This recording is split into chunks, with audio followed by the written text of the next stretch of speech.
Entonces, vamos a compartir un mensaje de la palabra del Señor. Vamos a hablar de su palabra, pero antes quiero orar. Padre, gracias, Señor. Gracias por tu gran amor. Gracias por este tiempo, Señor. Gracias, Dios mío, por habernos llamado, por habernos perdonado, Señor. Gracias, Señor, por guiar nuestras vidas, Señor, hacia tu presencia. Gracias, mi Rey, Señor, por poder sentir, Dios mío, cada día tu amor, tu respaldo y tus cuidados. Gracias, mi Dios, gracias porque tú hasta aquí has sido tremendamente bueno, Señor. Toda gloria y toda alabanza es para ti, Señor, y háblanos por misericordia en este día. Amén y amén. Bueno, el mensaje de hoy se llama Hagamos justicia.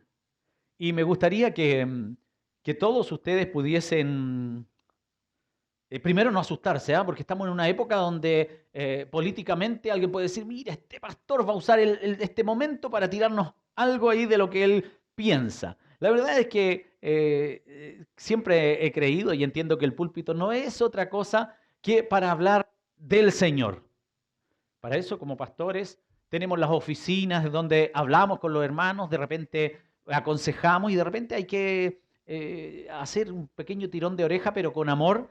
Y para eso están esos lugares. El púlpito no es otra cosa que para hablar de las grandezas del Señor. Hay tanto que hablar de Él que hablar de otras cosas es perder el espacio, el tiempo. Así que vamos a hablar de Él. Y como le decía, el mensaje de hoy es, hagamos justicia.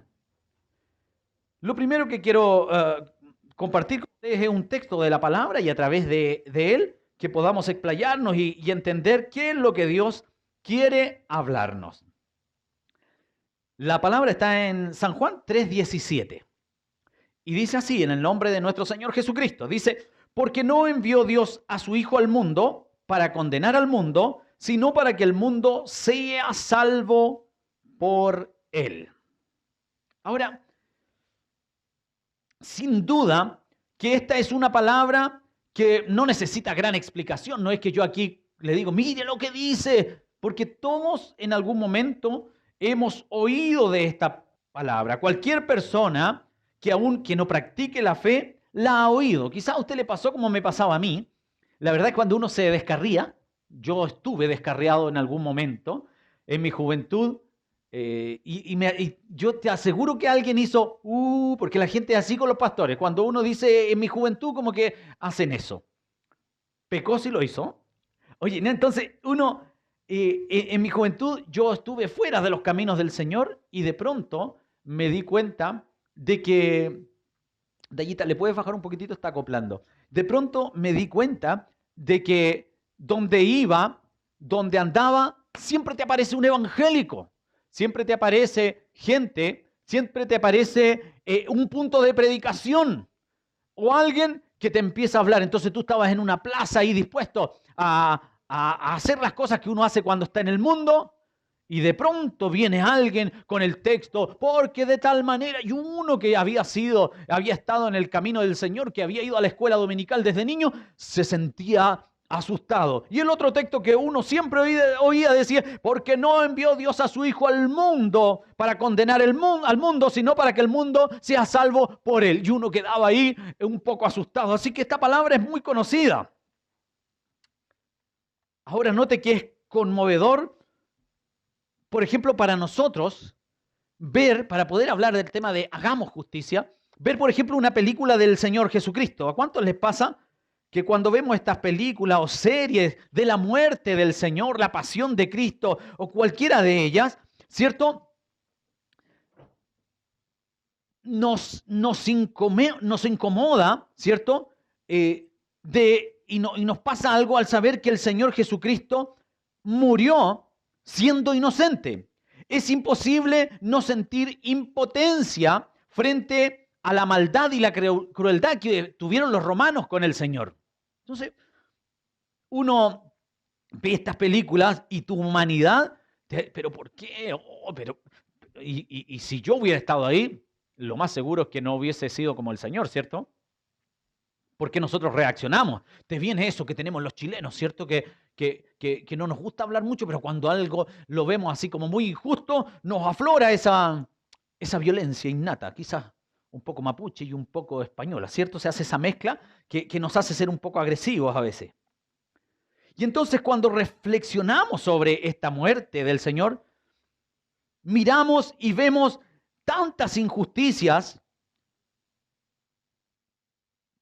que uno normalmente ve en la vida y nos quedamos sin entender por qué los buenos terminan de esta forma, como el Señor, ¿cierto?, en manos finalmente de los malos.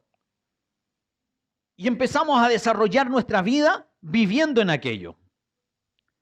Después vemos que posterior a la muerte del Señor, Jesucristo, la iglesia comienza a ser perseguida, comienza a ser azotada, y lo primero que nacen son los mártires por causa de Cristo. Gente que empieza a morir y se escribe una historia de muertes y gente que la pasa mal. Yo leí un libro que se llama El libro de los mártires. Está en las redes, en internet, y es un libro grande, pero cuando tú ya vas en la mitad del libro no quieres leer más porque dice, pero ¿cómo pudo haber tanta crueldad? ¿Cómo puede haber tanta injusticia? Y entonces te hace sentir hasta un poco mal. Miles de vidas sacrificadas. ¿Para qué? Para que el evangelio se propagase hacia todo el mundo. Muchos hombres fueron encarcelados, muchos hombres fueron maltratados por traducir la Biblia. ¿Para qué? Para que pueda ser leída por cualquier persona, que era la idea de nuestro Señor, pero ¿qué hizo la iglesia? La tomó. La iglesia católica la tomó para ellos, y entonces vemos que comienzan hombres a sacrificarlo todo por traducir la Biblia para que usted y yo la podamos leer.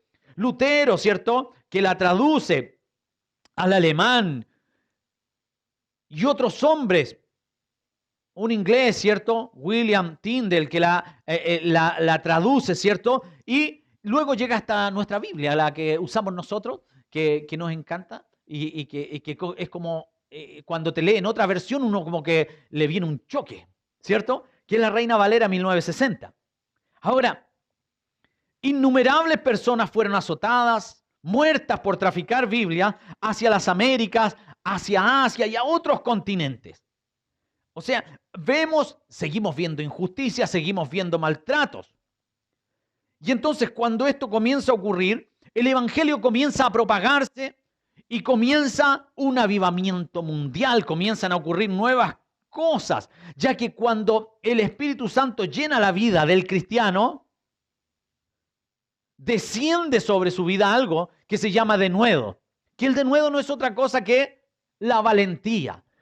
A mí me causa mucha extrañeza escuchar de pronto a los cristianos, a los hijos de Dios, que lo que siempre están diciendo es, ay, yo quiero sentir al Espíritu Santo, yo quiero que el Espíritu Santo me toque, porque queremos sentir un montón de cosas, pero lo que ocurre en Pentecostés y de ahí hacia adelante, lo más fuerte que ocurre con la llenura del Espíritu Santo. Entonces las personas quieren conocer, ser tocados por el Espíritu Santo para hacer milagros, para un montón de cosas que tienen que ver con nosotros. Sin embargo, vemos de Pentecostés hacia adelante que cuando el Espíritu Santo desciende, lo que viene sobre las vidas es denuedo, es decir, viene valentía. Valentía para hablar de Él, valentía para predicar. Luego la salvación se extiende por todo el mundo y el conocimiento de la palabra de Dios está al alcance de todos. Y eso es maravilloso. Llega el evangelio, empieza a venir por todos los lugares hasta que llega, ¿cierto?, al último lugar del mundo. Y luego de la cordillera, como dice la alabanza. ¿O no? Llega aquí, toca este último país. Y la gracia y la salvación viene a nosotros. Así nuestra nación comienza a ser un pueblo con una fe distinta a la que trajeron los españoles. Los españoles vinieron acá e impusieron el catolicismo, ¿cierto?, a los indígenas y comenzaron a formar. Por eso que usted donde va, siempre en los centros de cada capital, de cada ciudad, va a encontrar una iglesia católica. Y empezaron a traer su fe. Pero cuando esto se propaga, viene una fe especial, viene algo diferente, y así sin darnos cuenta comenzamos a acostumbrarnos a ver en nuestro entorno, ¿cierto? Acostumbrarnos a ver cristianos. Se comienzan a ver innumerables iglesias. ¡Qué manera de haber iglesias! Y es impresionante. Creo que aquí en la comuna donde yo vivo hay más de 100 iglesias. Ya debemos, eso lo vi hace años, así que ya debemos ir con un número más grande. Comenzamos a ver a gente que comienza a caminar, comenzamos a ver personas que comienzan a andar con una Biblia bajo el brazo. Hoy día no se ve tanto por los celulares, pero cuando yo era niño, iba a la iglesia, esto era clave para ser evangélico. Tú tenías que ir con tu Biblia bajo el brazo. Y si tú llegabas a la iglesia sin una Biblia, había que hacerlo notar. Entonces el predicador decía, los hijos de Dios pueden abrir su Biblia. Los que no trajeron Biblia, acérquense a un hijo de Dios. Entonces tú te sentías como, sin Biblia no soy nada. Y la verdad es que es necesario tomar la Biblia y leerla, llevarla y guardarla en nuestros corazones. Entonces, después de no haber Biblias en ningún lado, la Biblia se hizo tan fácil de leer, tan fácil de tener una Biblia, que uno, es como cuando, en la época cuando yo era niño, había un televisor. A lo mejor a usted le pasó. Yo tuve uno cuando niño, teníamos un televisor que era marca Boloco, ¿ya? Y cuando veíamos una película estábamos todos así que la veíamos, pero como disfrutando, toda la familia.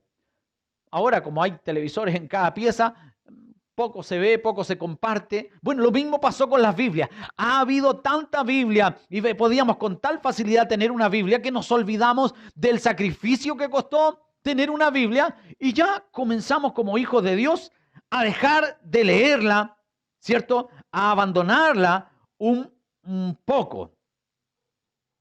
La iglesia comenzó a vivir un poco diferente, centrada en sí misma, preocupada 100% de las personas salvas, es decir, todo tenía que ver con nosotros y empezamos a buscar avivamientos, eventos que nos pudiesen dar una cosa y otra y no nos conformamos nunca, una nueva unción, y todo nuevo, un nuevo avivamiento, y todo era buscar y eventos por aquí y eventos por allá, todo centrado en nosotros. Y nos empezamos a acostumbrar y entonces empezamos a vivir la iglesia, el mundo, pero sin darnos cuenta, el mundo siguió avanzando en todas áreas y de pronto llegamos a este tiempo en el que estamos viviendo un nivel tan fuerte de violencia, un nivel tan grande de cosas que a mí me pasa. Mira, yo cuando prendo el televisor, a la hora de las noticias aguanto un rato porque pues digo, ya, ¿cómo tanto? ¿Cómo puede haber tanta maldad? Y uno se siente realmente mal. Y entonces empiezas a vivir un nivel de inseguridad. Mira, puedes morir en tu propia cama. Hace un tiempo veíamos que una persona estaba en su cama y a alguien se le ocurrió celebrar, ¿cierto?, tirando unas balas hacia arriba. En un año nuevo le cayó a una niña, una bebé, en otro entró por una casa y entonces uno ya no se siente seguro en ninguna parte. Y eso te provoca varias cosas, inseguridad, pero también una suerte de rabia. Luego vienen las enfermedades, vienen los problemas y para peor, nosotros nos enfrentamos al coronavirus.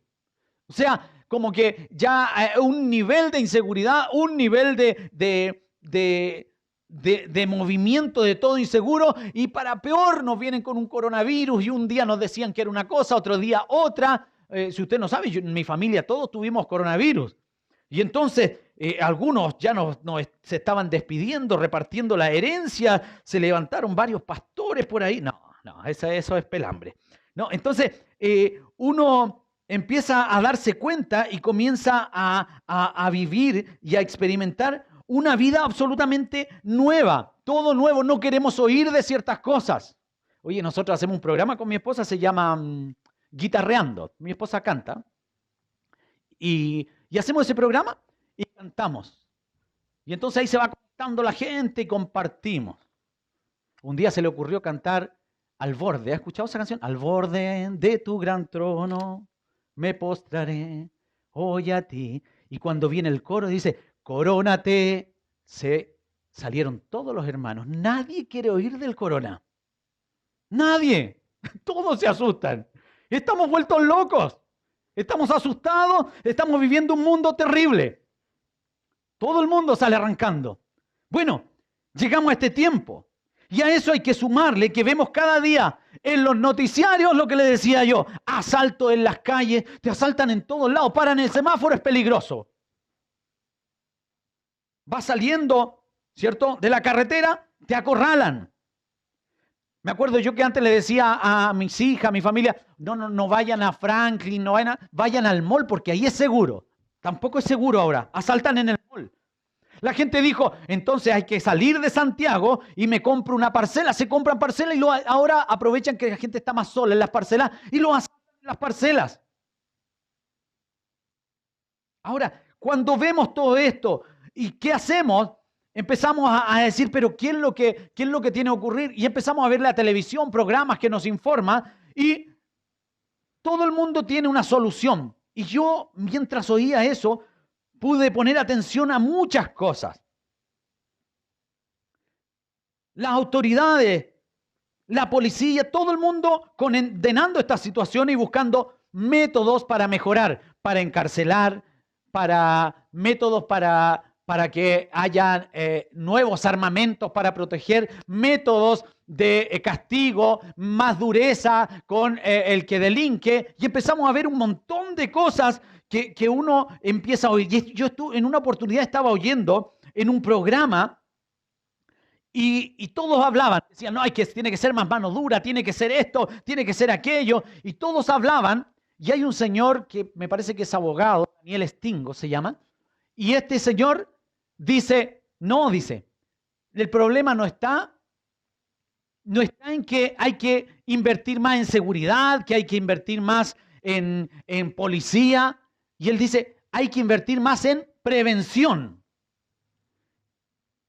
Ahora, yo escuché eso y me llamó tanto la atención que dije yo, toda respuesta siempre yo la he encontrado en la Biblia. Si usted necesita saber algo, aún de ciencia, está en la Biblia, siempre. Mire, hace como 50 años se descubre el ADN y la Biblia nos dice en Génesis 9:4 que dice, pero la carne con su vida, que no debemos comer, que es su sangre, no comerás. En ese tiempo dice que la vida no estaba como se creía en el corazón y en diferentes cosas, sino que estaba en la sangre. Por ahí por 1492, Colón descubre América y se comienza a decir que la tierra no es plana. Pero en Isaías 40:22 dice, Él está sentado sobre el círculo de la tierra, cuyos moradores son como langostas. Él extiende los cielos como una cortina, los despliega como una tienda para morar. ¿Qué nos está diciendo la Biblia? Desde muchos años antes que la tierra era redonda. Ahora, ¿cuántos de los que estamos aquí se han planteado qué harían si alguien le hiciera daño a uno de sus hijos, a uno de los que tanto amamos? ¿Se lo ha preguntado? Es impresionante las cosas que pasan por nuestra cabeza. Todos queremos justicias y todos queremos que los culpables sean condenados. Pero óigame, tanto la autoridad de nuestro país y del mundo, como nosotros, la iglesia, hemos olvidado invertir en prevención. ¿De qué me está hablando, pastor? De lo que acabamos de leer. Dice la Escritura, porque no envió Dios a su Hijo al mundo para condenar al mundo. ¿Qué queremos nosotros? Nosotros solo queremos que todo el mundo sea condenado, que haya más mano dura. No fluye en forma natural que se condene. Pero recuerde que usted y yo somos salvos cuando estábamos muertos en nuestros delitos y pecados y finalmente estábamos condenados y vino el Señor Jesucristo que dio su vida y nos dio una nueva oportunidad de vida. ¿Qué quiere decir eso? Que el Señor nos enseña que lo importante no es invertir en condenación, sino en prevención. Pastor, no entiendo lo que me quiere decir, puede decir alguno. Tenemos que tener la mente de Cristo. La mente de nuestro Señor consiste en que cada vez que veamos lo malo que está en nuestro entorno, debemos decirnos, debemos preguntarnos, si yo fuese lleno del Espíritu Santo, si yo como iglesia consagrara mi vida, consagrara mi tiempo, consagrara mis recursos, para que muchos de aquellos que van a caer en la droga, para que muchos de aquellos que se están perdiendo, para muchos de aquellos que en esta hora no ven una salida, si yo fuese alguien que actúa en prevención de aquello, si yo fuese aquel que ama la escuela de niños, aquel que ama enseñar a los niños, yo sería un ente, una persona tremendamente útil en prevención para que muchos de los que se han de ir al infierno no se vayan, para que muchos de los que han de ser condenados en el final de sus vidas y aún en esta vida, en la cárcel, por el camino que están llevando, si nosotros, la iglesia, invirtiéramos siempre en prevención y fuésemos preocupados de recordar la frase del Señor Jesucristo que dice que no vino a condenar al mundo. No vino con ese objetivo, pero no fluye en forma natural. Tienen que ser condenados. Y no pensamos cada vez que vemos en la televisión que dicen murió un hombre baleado en un asalto, que ese fue directamente al infierno, al lugar donde fuimos llamados nosotros para prevenir que la gente no vaya. Finalmente es necesario, muy necesario, que nosotros como iglesia nos replanteemos. Que nosotros como iglesia podamos mirar. Una vez vi una imagen en internet, me llamó mucho la atención. La imagen era algo así como esto. Aquí hay un espacio alto. Y entonces mostraba una fila de gente. Y toda esa gente iba caminando, algunos mirando el celular, otros bailando, otros fumando, otros drogándose. Iban avanzando y en este espacio había un barranco. Y la gente iba caminando y ni siquiera se daba cuenta y caía uno. Y el que estaba atrás tampoco se daba cuenta, nadie se daba cuenta y todos iban cayendo a ese barranco. Así hay mucha gente que está yendo directamente al infierno. Hay mucha gente que está perdiendo su vida en estos momentos. ¿Y nosotros qué decimos? Mano dura. Hay que aplicar mano dura. Oh, deben ser condenados. Oh, mejor sería la pena de muerte, dicen algunos. No, mejor sería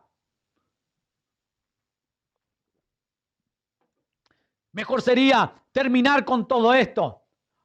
Decía por ahí un cristiano que yo oía, decía, hubo un presidente que mataba todo esto y así se acaba. Pero cada vez que yo mato a una persona que no ha aceptado a Cristo va al infierno. Por eso el mensaje de hoy se llama hagamos justicia. ¿Qué nos dice hoy día la humanidad? Hagamos justicia, pongamos mano dura, terminemos, démosle cadena perpetua, terminemos con la gente. Y en el fondo, ese no es la justicia que vino a traer Cristo. Cristo vino a traer una justicia única y especial. No vino para condenar, vino para salvar. Ya vino Él y luego nos dejó a nosotros, a usted, a mí, a esta iglesia. Mire, piense esto. Antes de la pandemia, muchas iglesias decían, no, nosotros no salimos a predicar porque estamos preocupados de esto, de aquello, y vamos a predicar una vez al año. En el verano vamos en enero, pero de ahí no predicamos en todo el año. Ahora note esto. Desde que comenzó esta pandemia, en Chile han muerto más de 13.000 personas.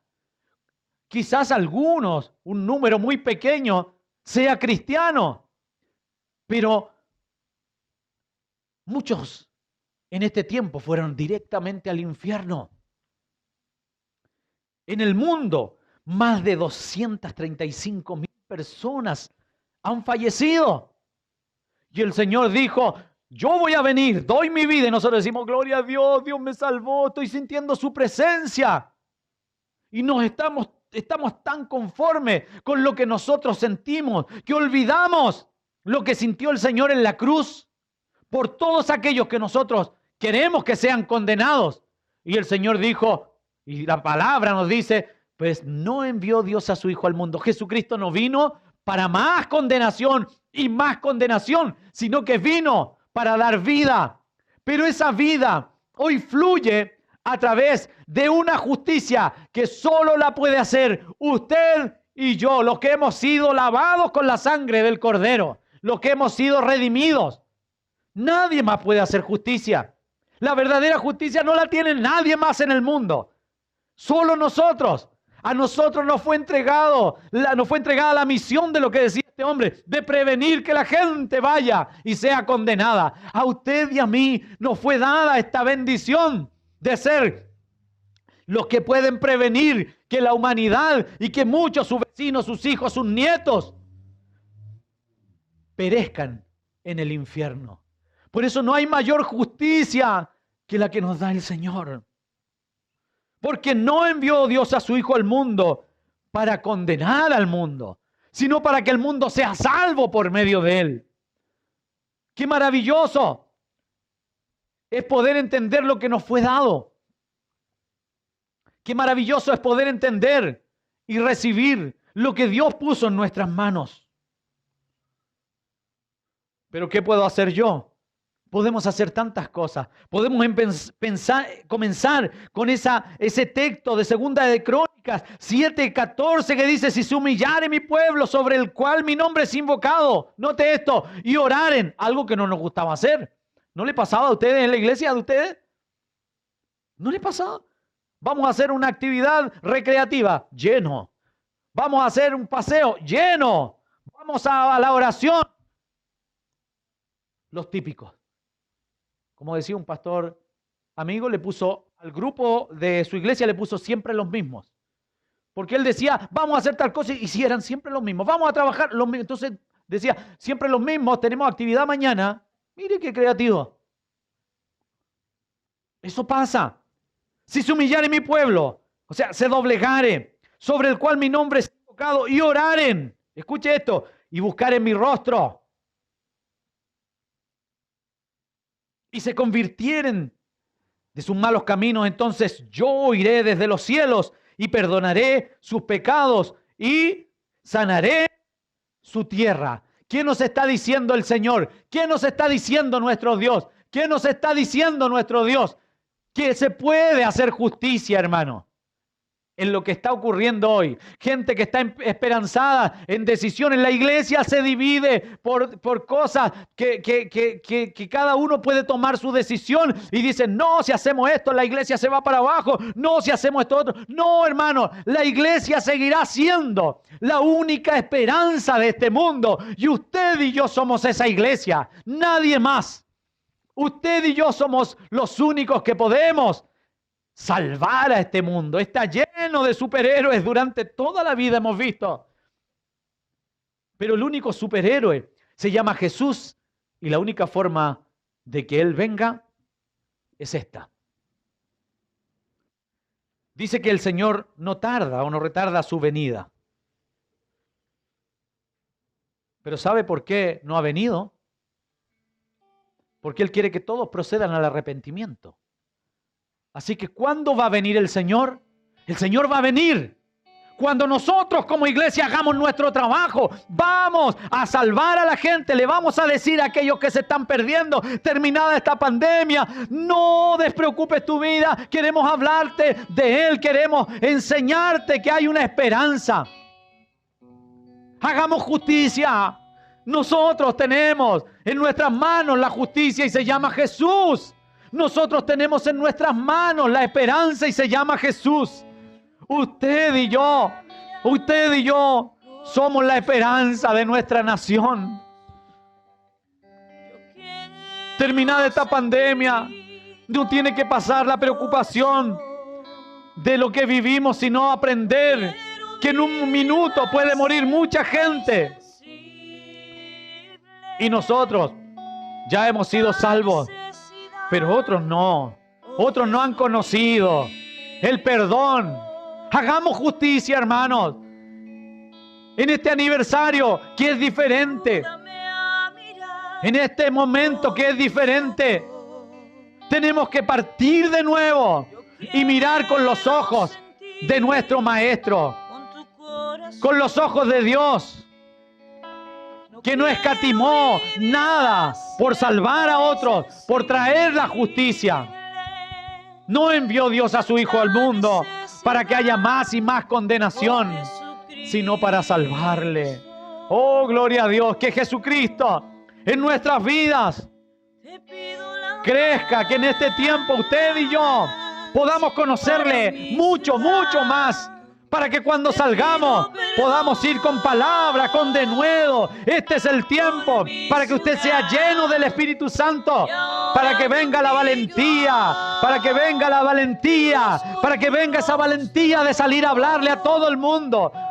No a algunos, no los que nosotros consideramos que son menos peligrosos, sino a aquellos que consideramos y que la sociedad considera que debían ser condenados eternamente, o en esta tierra condenados a cadena perpetua.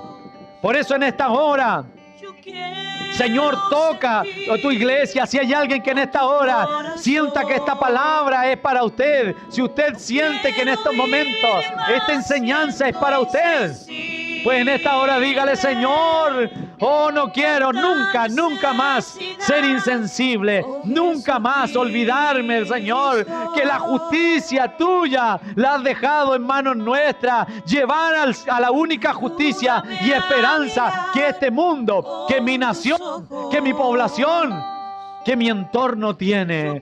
Gracias, Señor. Te pido que tu Espíritu Santo bendiga a cada oyente en esta hora en sus hogares, Señor, y que sean llenos del poder de tu Santo Espíritu, Señor. Gracias, mi Dios. No queremos ser más insensibles. Te pedimos por nuestra nación. Nos humillamos, Señor, por la humanidad. Nos humillamos por los que se pierden. Nos humillamos por los que no te conocen, Señor. Eso es la iglesia. Oh, Señor, gracias. Ayúdanos, Dios, a amar más a otros. Ya hemos recibido, ya hemos sido llenos. Señor, ahora necesitamos llevar este precioso evangelio y esta salvación gloriosa a otros. Dios les bendiga. Dios bendiga sus vidas. Dios bendiga sus ministerios. Dios bendiga el lugar donde te congregas. Dios les bendiga, pero nunca olviden que ustedes fueron llamados para que hagamos justicia. No vino Jesucristo para condenar, sino para salvar y dar vida eterna. Damos gloria a Dios por este regalo y por esta palabra. Gracias, Señor. Toda la alabanza a ti, en el nombre de Jesucristo. Amén y amén. Dios les bendiga. Gracias, Señor. Gracias, mi Rey. Gracias, Señor. Oh, te alabo, Señor. Gracias, Señor. Ayúdame a mirar con tus ojos. Yo quiero sentir con tu corazón. No quiero vivir más siendo insensible. Tanta necesidad, oh Jesucristo.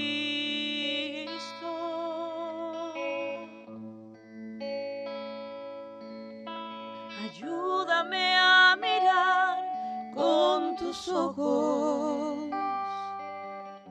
Yo quiero sentir con tu corazón.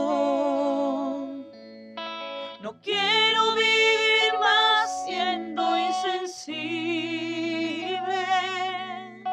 Tanta necesidad, oh Jesucristo.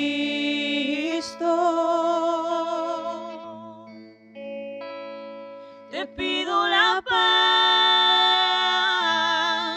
para mi ciudad. Te pido perdón por mi ciudad. Y ahora me humillo y busco tu rostro. ¿A quién iré, Señor, sino a ti?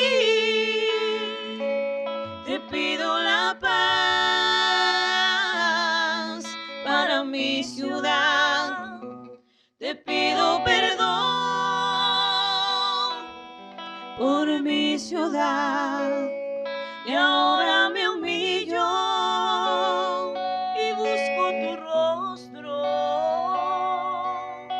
¿A quién iré, Señor, sino a ti? Dios les bendiga y no olvide, hagamos justicia, trayendo la única esperanza de justicia. Se llama Jesús y no vino para condenar al mundo, sino para salvarle. Dios les bendiga.